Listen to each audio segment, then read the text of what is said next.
Brother, I'm calling from Delhi. Okay. हाँ brother, मैं पूछ रहा था कि आप मुझे कुछ थोड़ा सा पवित्रता के बारे में बताइए। पवित्रता के बारे में हम्म। क्या बताना है? पवित्रता के बारे में कि जब हम यीशु मसीह के साथ चलते हैं तो जब संसार का अट्रैक्शन, संसार की बातें जो हमारे जीवन में हमारे को डिस्ट्रैक्ट करती हैं, बहुत पीछे लेकर के जाती हैं, पास्ट में लेके जाती हैं, ओके। तो हम किस तरह से यीशु मसीह की पवित्रता को थामे रह सकते हैं? ओके। तो यहाँ पर ब्रदर का सवाल है कि जब हम दुनिया में रहते हैं तो कई बार जो है दुनिया की टेम्पटेशंस जो है हमको पकड़ती है, हमको अट्रैक्ट करती है, तो उस चीज़ों से हम कैसे बचें और अपने पवित्रता को कैसे बनाए रखें, यही ना आपका सवाल? तो आपके लिए जो है मैं एक चैप्टर रेकमेंड करना चाहूँगा जिसके ऊपर मैंने कुछ दिनों पहले जो है मैंने एक यूथ मीटिंग में मैंने प्रचार किया था। पहला पत्रस पहला अध्याय में जब हम आते हैं तो वहाँ पर सीधा अगर हम वचन नंबर 16 में जाते हैं, तो वचन नंबर 16 में मैं जाता हूँ, फिर उसके बाद कुछ और चीज़ों को मैं आपको बताता हूँ, आप रीड कर सकते हो बाद में। देखिए वचन में क्या लिखा है, शास्त्र भी ऐसा कहता है, पवित्र बनो क्योंकि मैं पवित्र हूँ। यहाँ पर जो है खुदा जो है हमको पवित्र बनाने के लिए बुला रहे हैं। तो पवित्र हम कैसे बन सकते हैं, वो पवित्रता हमको कैसे बनना है अगर देखना है तो उसके लिए हमको क्या करना पड़ेगा, थोड़ा सा ऊपर का वचन हमको पढ़ना शुरू करना पड़ेगा। मैं आपको वो भी बता देता हूँ कहाँ से पढ़ना है।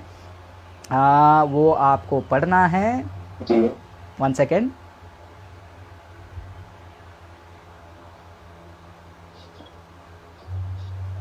ओके, सो आप पढ़ सकते हो वचन नंबर 13 में पढ़ सकते हो, ठीक है? वचन नंबर 13, पहला पत्रस पहला अध्याय वचन 13 से लेकर आप कंटिन्यू करके पढ़ेंगे। मैं उसको रीड करता हूँ शॉर्टली, अभी इसके ऊपर मैं प्रचार करूंगा तो 1 घंटा चला जाएगा, लेकिन पॉइंट बता देता हूँ। यहाँ पर देखिए, यहाँ पर 13 वचन में लिखा है, इसलिए मानसिक रूप से सचेत रहो। सबसे पहला पॉइंट यहाँ पर वचन में क्या लिखा है कि तुम पवित्र बनो जैसा मैं पवित्र हूं। कैसे पवित्र बनो, उसका पहला नंबर पॉइंट ये है 13 वचन में, तुम मानसिक रूप से जो है सचेत रहो, क्योंकि मानसिक रूप जो है वो सबसे कमजोर होता है मनुष्य, और वहीं पर जो है शैतान पहला फटाक से जो है अटैक करता है। इंग्लिश में भी लिखा है, therefore with minds that are alert. आप क्या करो, अपने माइंड से अलर्ट रहो। अलर्ट रहने का मतलब क्या है? मान लीजिए एक मिलिट्री के बारे में बात करते हैं। अब ये मिलिट्री जो है बॉर्डर में एक ऐसे परिस्थिति में खड़ा रहता है, अगर वो थोड़ा सा भी अलर्टनेस को छोड़ दिया तो सामने वाले दूसरे देश के लोग जो है इसको गोली मार के उड़ा देते हैं।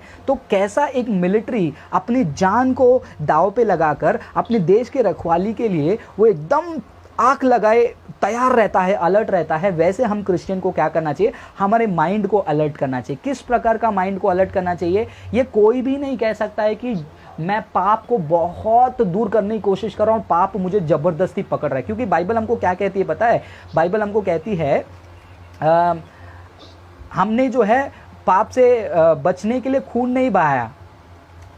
बाइबल हमको कहती है पाप से बचने के लिए, यानी इब्रानियों की किताब में 12 अध्याय 4 वचन में बाइबल कहती है, तुमने इतना लड़ाई नहीं किया या फिर हमने इतना लड़ाई नहीं किया है पाप से बचने के लिए हम खून बहाने चले गए। सो पॉइंट नंबर 1, पवित्र होने के लिए हमारे माइंड को इतना अलर्ट रखो, और वो सारी चीजें जो चीजें, या फिर हो सकता है इंटरनेट की कोई ऐसी बात हो, कोई इमेज हो, कोई वेबसाइट हो, या फिर कोई वीडियो हो, या फिर किसी का SMS हो, किसी का फॉरवर्ड जोक हो, वो सारी चीजों से क्या करो, अपने आप को अलर्ट रखो। जैसे ही वो आता है, जैसे एक मिलिट्री उसको धड़ाक करके उड़ा देता है, उसको फटाक करके उड़ा दो, और उसको ओपन भी मत करो, देखो ही मत। यानी कि वो सारी चीजें जो आपको जो है, समझ रहे हैं ना आप, वो सारी चीजों को जो है आपको हटाना है।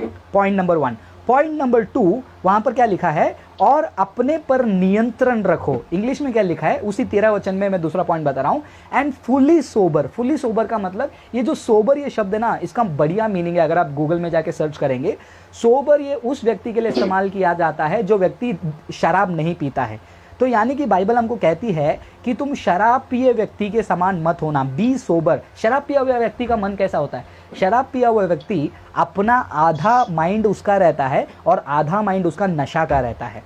तो बाइबल हमको कहती है कि बी सोबर, तुम अपने आप को क्या करो, काबू में रखो, अपने आप को, तो वहां पर हिंदी में क्या लिखा है, नियंत्रण रखो। मतलब जैसा एक पियक्कड़ व्यक्ति को नशा आधा उसके ऊपर प्रभुता करता है और वो चाहता है कि मैं नीचे नहीं गिरूं, लेकिन फिर भी क्या करता है, वो नशा जो है उसको खींच के नीचे डाल देता है। तो यहां पर ये पॉइंट है कि अगर तुम पवित्र बनना चाहते हो, दुनिया के वो सारी चीजें हैं जो आपके ऊपर नियंत्रण पा रही है, उनको आप साइड में रखकर आप अपने आप पर पवित्र आत्मा के मदद से नियंत्रण पाओ, और ये नियंत्रण आपको उस पियक्कड़ व्यक्ति के जैसा हिल डुल कर नीचे गिरने से बचाएगा। 2 पॉइंट हो गया।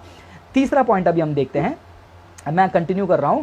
तीसरा पॉइंट लिखा है, set your hope on the grace to be brought to you when Jesus Christ is revealed at his coming. अब हिंदी में पढ़ लेता हूं, जो लोग हिंदी में सुन रहे हैं। अब उस वरदान पर पूरी आशा रखो जो यीशु मसीह के प्रकट होने पर तुम्हें दिया जाने को है। तो यहाँ पर पतरस ये कह रहे हैं कि तुम पूरा दिमाग, तुम अपना पूरा सोच किस चीज़ पे रखो, अपना आशा किस चीज़ पे रखो, यीशु मसीह के उस अनुग्रह पे रखो जो कि वो हमें जो है देने वाला है। जो परमेश्वर का जो होप, अनुग्रह है जो हमें मिला है यीशु मसीह के आगमन के बारे में, पूरा का पूरा दिमाग यीशु मसीह पे रखो, क्योंकि तुम्हारा दिमाग अगर यीशु मसीह पे है, तुम माइंड भटक कर कोई और चीज में नहीं जा सकते हो। चौथा पॉइंट, 14 वचन में आते हैं, एज ओबीडियंट चिल्ड्रन। यहाँ पर चौथी चीज बताई गई है, हम आज्ञा मानने वाले बच्चों के समान। तो अगर हमें पवित्र बनना है, हमको आज्ञा मानने वाले बच्चे बनना है, जो कि जवानों में ये आज्ञा पालन की कमी बहुत है। मैं भी उस कैटेगरी में हूँ, मैं कोई पवित्र नहीं हूँ, तो ये मेरे लिए भी है चौथा पॉइंट, आज्ञा पालन। आज्ञा पालन में किस प्रकार का आज्ञा पालन, आगे देखिए क्या लिखा है, आज्ञा पालन, आज्ञा मानने वाले बच्चों के समान उस समय की बुरी इच्छाओं के अनुसार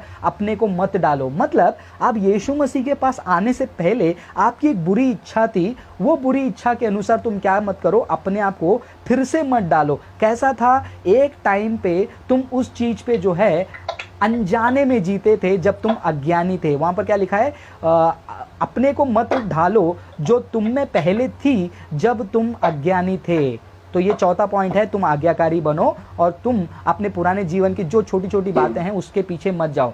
5.15 वचन में देखते हैं, but just has he called you is holy so be holy in all you do. तो यहां पर 5वां पॉइंट ये लिखा है कि तुम ये पहले जानो कि तुमको पवित्र बनने के लिए बुलाया है, तो जो जो तुम करते हो तुम उसमें क्या करो, पवित्र करने की कोशिश करो। अगर ये 5 पॉइंट को एक जवान अपने जीवन में इस्तेमाल कर ले तो वो डेफिनेटली 16 वचन में जैसा लिखा है कि परमेश्वर कहता है कि मैं पवित्र हूं, तुम भी पवित्र बनो, वो अपने जीवन में पवित्रता के उस दौड़ में जो है एक कदम जरूर दिन प्रतिदिन आगे बढ़ सकता है। तो 5 पॉइंट, नंबर 1 वचन 13 से लेकर 16 के बीच में, पॉइंट नंबर 1 अपने मन को, मानसिक रूप को सचेत रखो। पॉइंट नंबर 2 अपने आप को नियंत्रित रखो। पॉइंट नंबर 3 वो आशा को ऊपर अपना दिमाग रखो जो यीशु मसीह के द्वारा, यीशु मसीह के प्रकट होने पर तुम्हें दिया जाएगा, जो अनुग्रह, उसके ऊपर फोकस करो। पॉइंट नंबर 4 आज्ञा मानने वाले बच्चे बनो और उन चीज़ों के पीछे मत जाओ।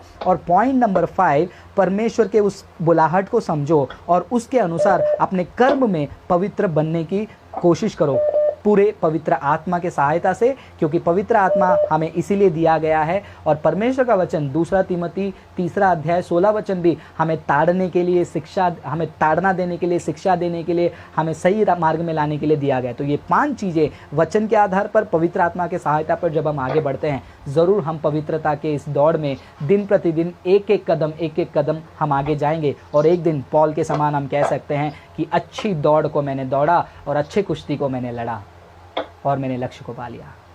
आमीन। यस, आमीन। ठीक है ब्रदर, चलिए सो मच भाई। अभी आपके वजह से मुझे 10 मिनट का प्रचार करने पड़ा, लेकिन कोई बात नहीं, चलो God bless you. Thank you brother, thank you so much, बहुत अच्छा समझाया, प्रभु आपको आशीष करे। Thank you so much.